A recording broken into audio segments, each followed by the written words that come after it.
even who's gonna be here to help us facilitate, right? So Mr. Alex was a gift from God, Miss Camille was a gift from God, Yanni, Brittany, right? I believe they were God sent. You can believe anything you want to, but that's what I believe. Miss Pamela needs help, I'm gonna send her the right help, not just any help. There were lots of people who came, but I just wanted to share that with you. All decisions become a decision, a conversation between me and higher power. Try. That's not saying perfect. I don't know about buying a Camaro.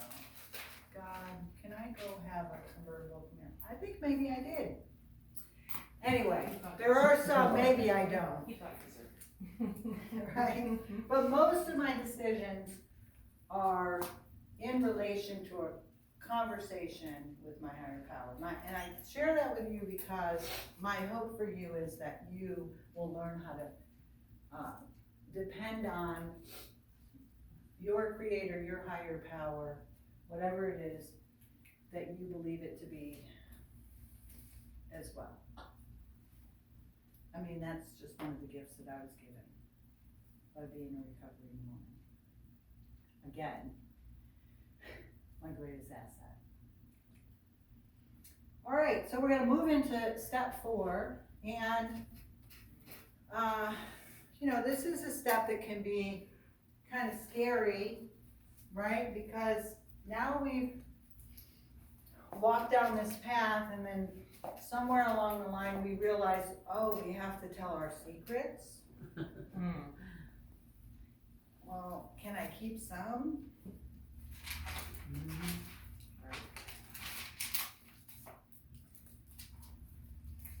This is a turning point. Many people will walk away.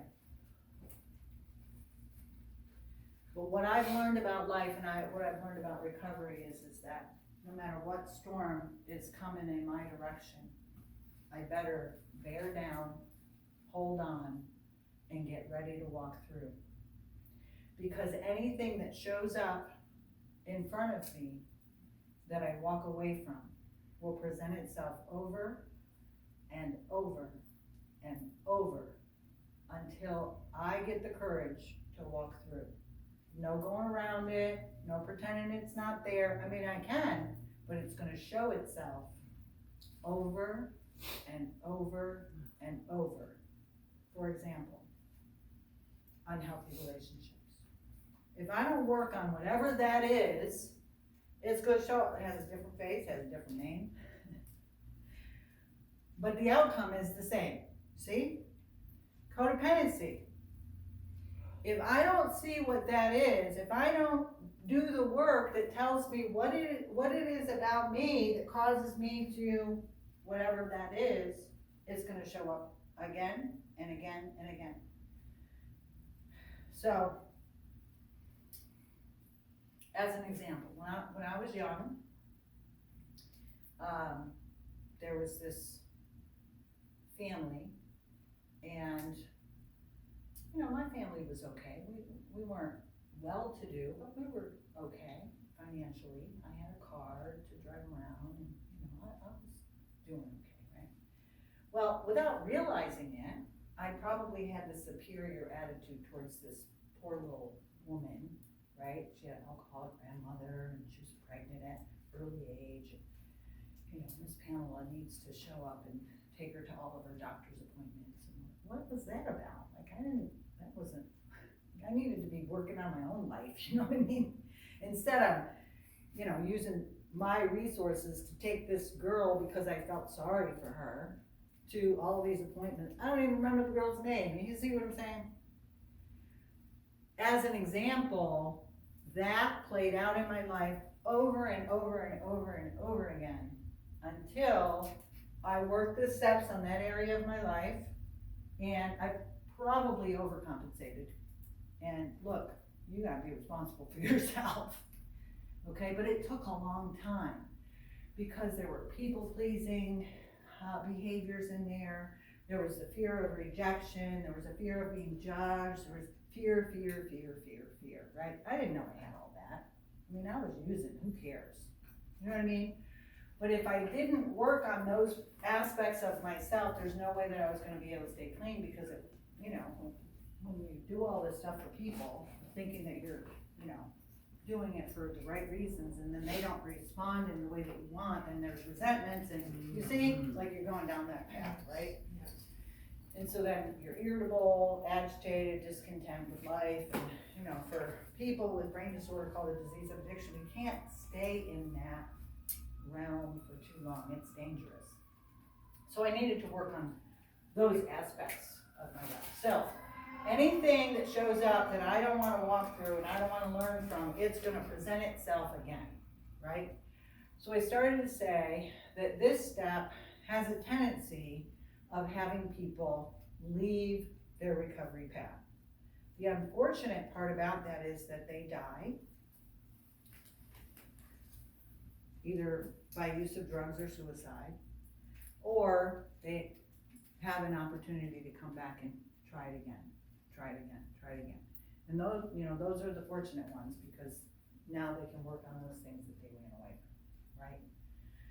But you don't run away from it and be okay. So I say, bear down, get yourself a real strong recovery network, and hold on for dear life, because life is going to show up and you're going to see things about yourself, and things are going to be coming at you, and you'll be like, oh my God, the storm is coming, right? When a hurricane comes, what do? We prepare. Well, don't wait till the storm comes. Prepare now, so that way when the storm comes, you got water and toilet paper, milk and bread and all that stuff, right? Well, in your recovery life, you got your sponsor, you got your network, you've got your meetings that you go to, you've got your basic text at home, you've got your journal, right? Prepare now, because life on life's terms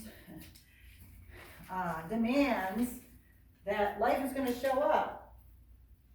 Well, I guess there's some people that get into recovery and things, you know, become really easy. I just don't know anymore. That's not what happened for me. Okay, it got real. All right, so I say all that to say this. It's already happened.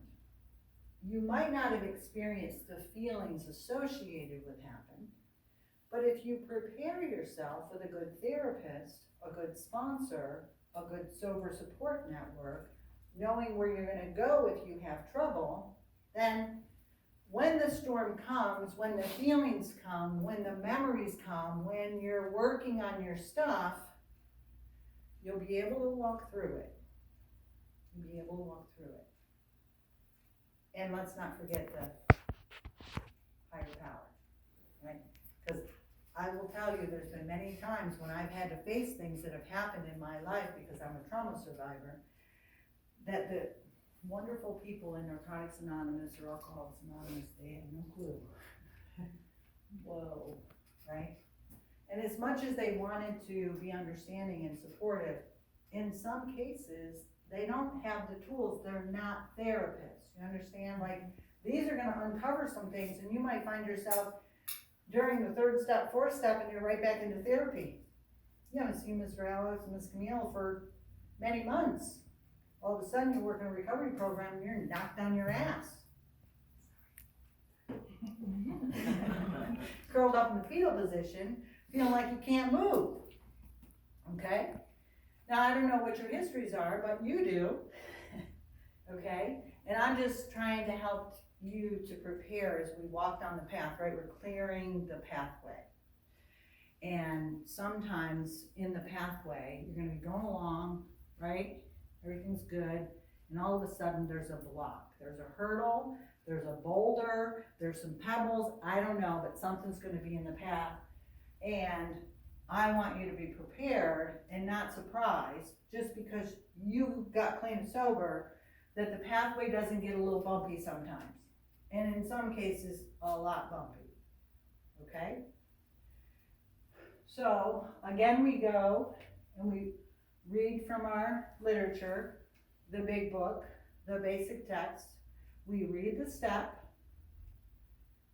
We see where we are with the former steps, 1, 2, 3, and now we prepare to walk into number 4. Now, we gave you a little taste of it when we asked you to do your 5-page life story, 10-page life story, right? So it's not a shocker, but that's not your searching and moral inventory, okay?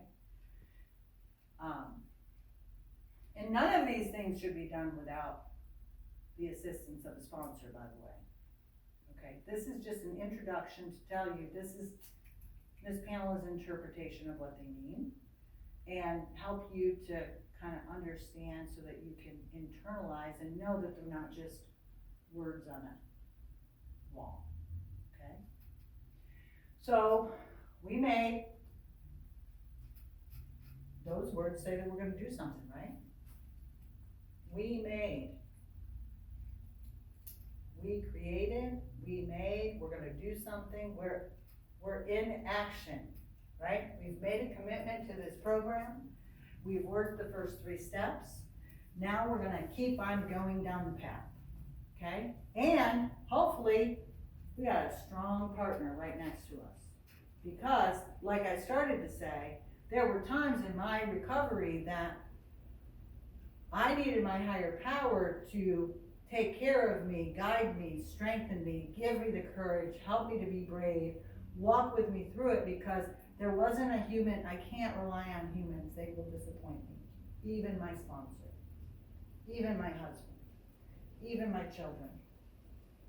So I needed this strong force that I knew, that I gave permission, put my life and my will and my life into the care of, and now we're gonna walk down this path together, and no matter what comes down the path towards me, whether it's a hurricane, tornado, or a beautiful, blissful, sunny day, we're gonna walk it together, right? So hopefully, and please know, this didn't happen in 30 days, okay? I'm just introducing you to the concepts, all right? So that way you can hopefully be inspired enough that you want to go on this adventure too, right? So SeaWorld can tell us all day long what it looks like to go on the, I don't know, what's the? Manta. Oh, right? But we don't know what it is until we actually climb on the ride, and then we might say, what the hell was I thinking? Or, yay, this is fun, right? So I can tell you, but I hope by me telling you, just like SeaWorld hopes by you seeing it, that you'll be enticed to have that adventure yourself. So I'm encouraging you to go have your adventure, because you're worth it, and so is recovery. So we made a searching. Here we go. I think that bulging closet is starting to speak. It might be ugly in there. And guess what? Some terrible things have been done. Like, I'm not the only one who did terrible things just because I used, like, everything's done, right? Like, I don't want to remember that shit. And fearless, what do you mean fearless? That thing is, how can I do this fearless? Well, if I work the good first 3 steps and I've got that strong creator next to me, and I have my network, and I have my foundation is built, maybe, just maybe, up ahead doesn't have to be quite as scary. So that's a tricky word there. I can tell you that I was afraid a lot of times, but because of what I had built before, I decided that I was gonna walk even when I'm afraid. I can be afraid today, but I'm gonna get up and I'm gonna walk. Because I know that if I get up and I walk forward, somehow things are going to be okay. Why? Because I've had enough experience that it shows that it is, right? And when I say okay, it's relative, right? Because I've been divorced. I lost a little house that I loved. My child died. I had to turn over the keys of another business that I started and worked really hard to build, because I chose the wrong partner to build it with. I mean, you see what I'm saying? Like, okay is relative. I know today that I'm okay. When it was all happening, maybe not so much. Okay? And moral inventory. Moral, what does that mean? Right, so now we're gonna look at what our beliefs and values are, right?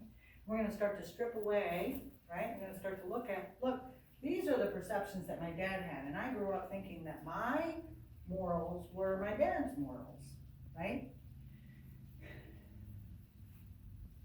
And that they're supposed to line up with the rest of the world's morals. And if I didn't, that this God that I had created with a big beard and staff was gonna punish me, right? Like I had to clear all that stuff out, right? Lots of writing, lots of praying, lots of talking to other recovering people, right?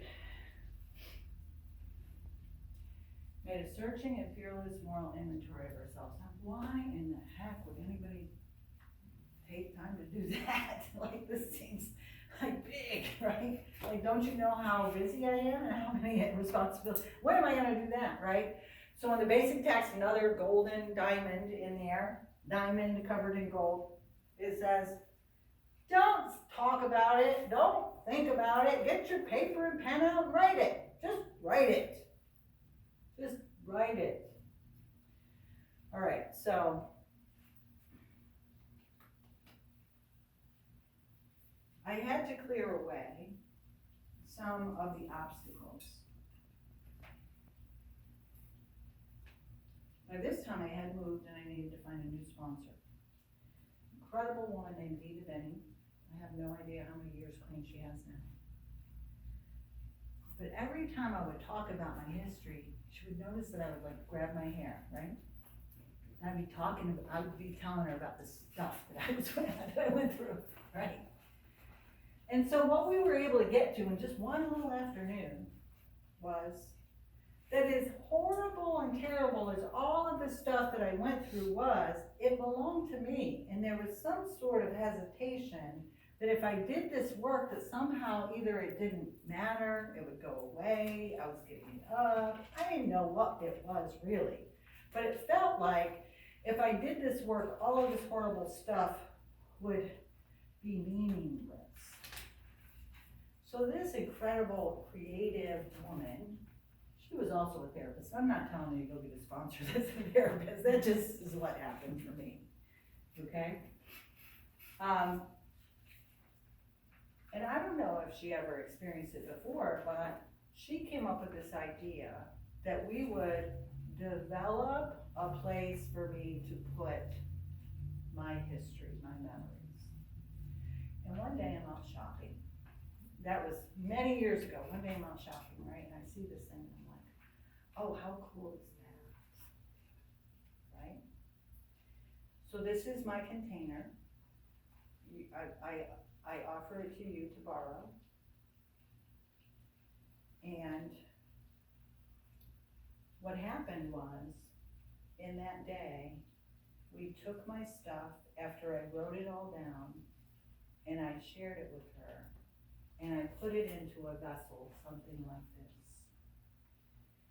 And the power of that experience is that even though it looks empty now, in my mind's eye during that time as I started to share these experiences that I had that were just tormenting me, even though I was clean, I had a place to put them, but nobody could take them away from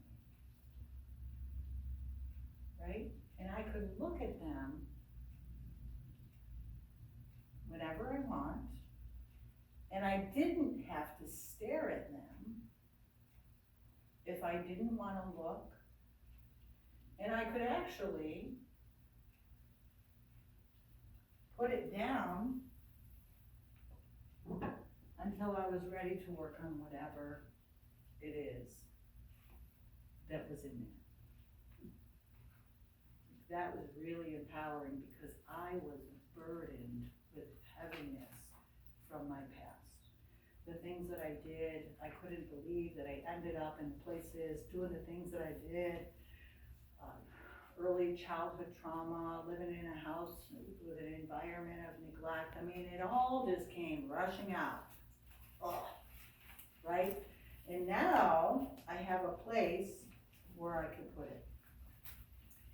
So, as we start to do the writing,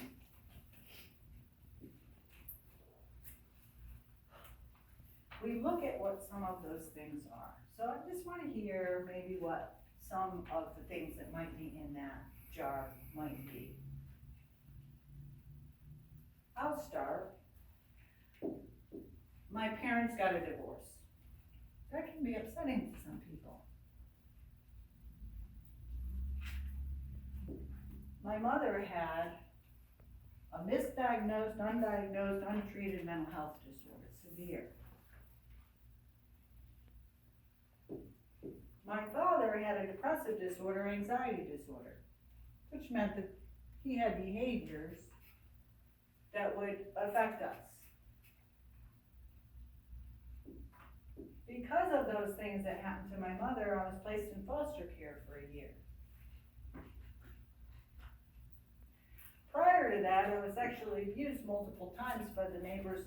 They said that it was grandfather. All right, now I bared some of mine. You can bear some of yours.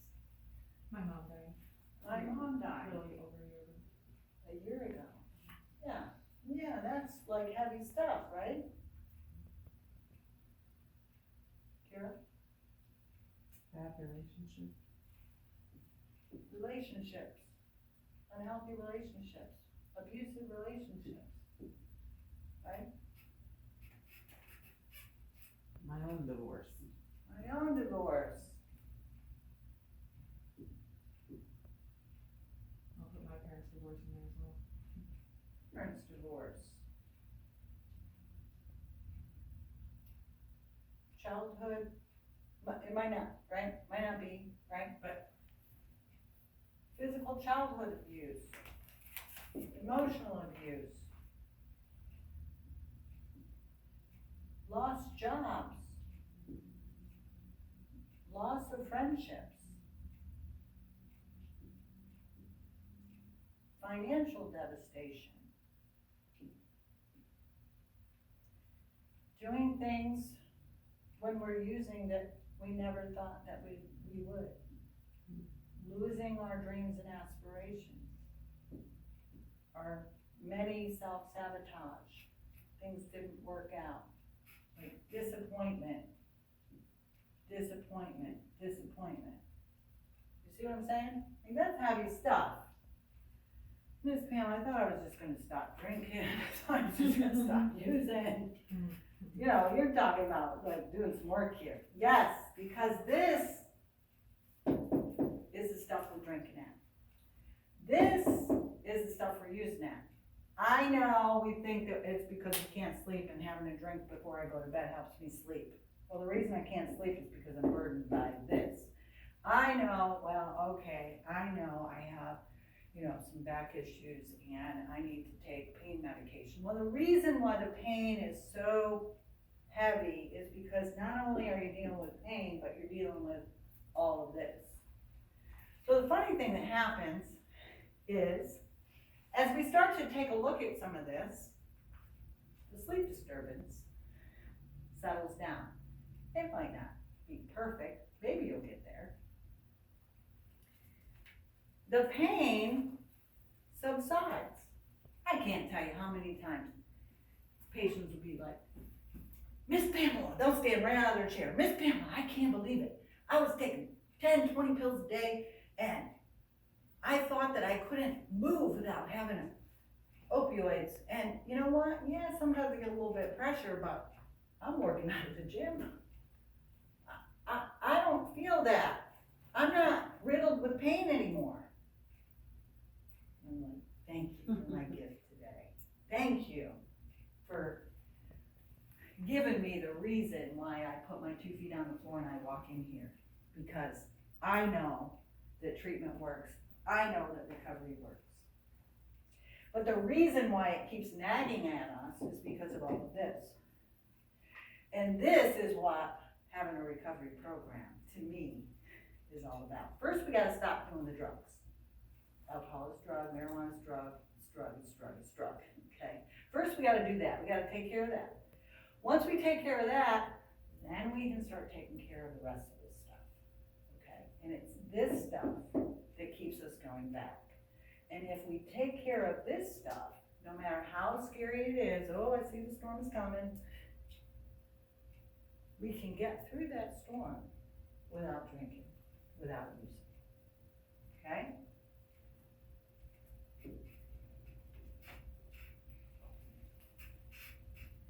So it doesn't happen overnight, all right? I didn't remember all of this stuff in that one sitting, in that one writing, okay? A couple of really cool things came out of working this stuff with a sponsor, right? Like, I must have really been, you know, tortured if every time I'm talking to my sponsor and pulling my hair. I never knew that.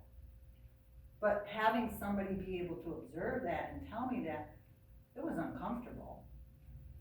I didn't like hearing that. I didn't like letting somebody see my vulnerable self, right? Like, that felt really vulnerable. Ugh. But by being vulnerable and allowing somebody to know that some of this stuff was happening, they were able to help me to have a tool that I would have never came up with on my own. No way. And there was this part of me that was struggling with letting it go because I didn't know where it was going to be going to. And it's mine. As horrible and treacherous and awful as it was, it belongs to me. I don't want to give it to you. How crazy is that? But I gotta tell you, I think that it's real. I think it's real. Like, Miss Pam, I had this abusive relationship. What do you mean I don't know? I don't know. What are you holding on to? I don't know. But it's so hard for me to let go. It's okay. I want to show you what happens when we let go.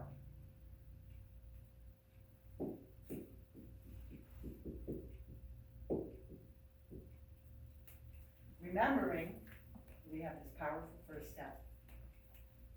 Remembering that we have a toolbox. Remembering that we have this incredible creator that we're in the care of. Remembering that everything, no matter how heavy it is, happened in the past. I might not have known how to process it, deal with it, put it, whatever. But I'm trusting this process now. And I'm going to trust that if I do this work, that there's going to be some benefits to it. All right, I'm going to go see a therapist. I'm going to go to sexual abuse counseling. I'm going to drop out of freaking college because I can't function. I'm pissed about that. I'm going to go to my 12-step meetings. I'm going to maybe take medications. Like, none of this stuff was okay, right? I just want to stop using, take care of my kids, and go get a job. I mean, that's what I was told I'm supposed to do. Even, you know, a couple years into recovery, I still had that, even though I was doing all those things, I still had that there, you know? But I made a commitment. Seems like things are working. So I'm gonna take that next step. All right, so I'm gonna work with a sponsor. I'm gonna write my steps. I'm gonna work with a therapist. This stuff made me want to commit suicide. I'm just gonna tell you. I'm clean and I don't wanna live. So I made a decision to go back on medication. No. I made a decision to go on medication because that's what the professionals told me that I needed to do. For me, best decision. There's no way that I was gonna be able to get through this. I'm no longer on medication. I'll have to take medication for the rest of my life. I wondered if I would. My story is that I don't, but I did for 10 years of my recovery. But it took me about 4 years before I would surrender to taking medication. It's a good thing that I did because I probably wouldn't be here. Anyway, I started writing about this stuff. And each of them, they're pretty heavy, right? Like, it was mentioned that relationship, right? The unhealthy relationship. Well, there's details in there, and there's more details, and there's feelings, and there's thoughts, and there's things that we feel about ourselves when we're in an abusive relationship. So it's layers on layers on layers, right? So you don't just, oh, I'm just gonna say that I was in an abusive relationship and then that's it. No, there's work and work and work to clear, right? Because with trauma, there's all of these little incidents that are packed in one, right? And so in therapy, we get our little hammer out and we start breaking apart this one. We don't break apart the whole thing at once and then it's resolved. We have to break apart all these little parts and let them go, let them go, let them go, let them go. Okay? When I started talking about my mother's mental health disorder and having to go to foster care, it wasn't, oh, my mother had a mental health disorder and I went to foster care. Okay, I'm done. No, it was all that my experience had within it. Understand? So this is pretty deep work, right? I am so fortunate to be a recovering woman because there's no way in the world that I would have ever done this work had I not done. You understand? So my recovery led me to the healing that I needed.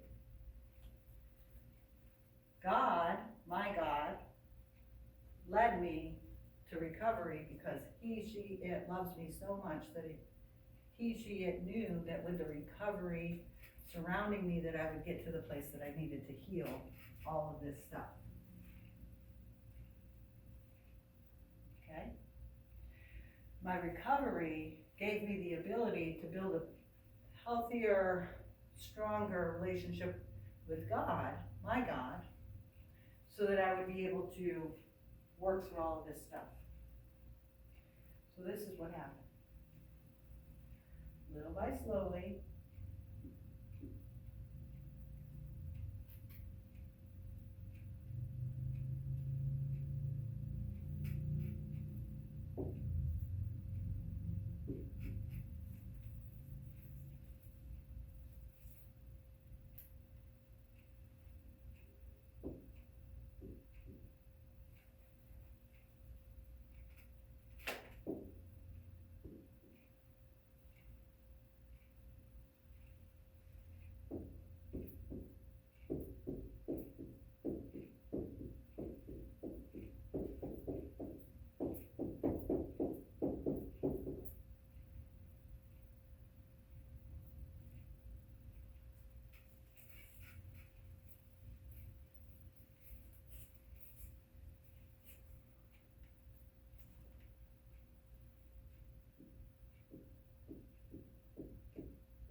as each of these were being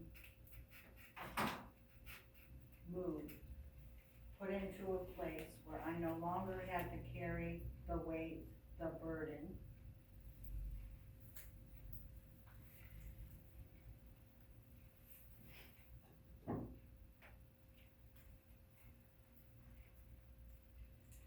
this no longer looked like a thrashing serpent to me. Even though it was all of this stuff that was moved. Understand? Yes, I'm a survivor of childhood sexual abuse. Yes, I'm a survivor of an environment that had severe, persistent mental health disorder. Yes, I'm a survivor of, you see? Yes, yes, yes. All of that is in me. And you will have your own. But it didn't happen all at once. It happened over time. It happened through doing a lot of work. And so as I moved these things, it appeared at first like it was empty, right? But it wasn't empty.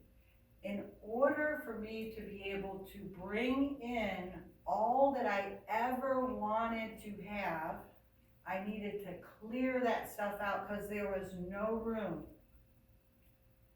I needed to make space. And as I didn't know I was doing this. I thought I was just being a good little recovering woman, because that's what they told me to do. I was a good little using addict, you do this, and I'm gonna do that. Now, I was a good little girl. I was a good little using addict, now I'm gonna be a good little recovering addict.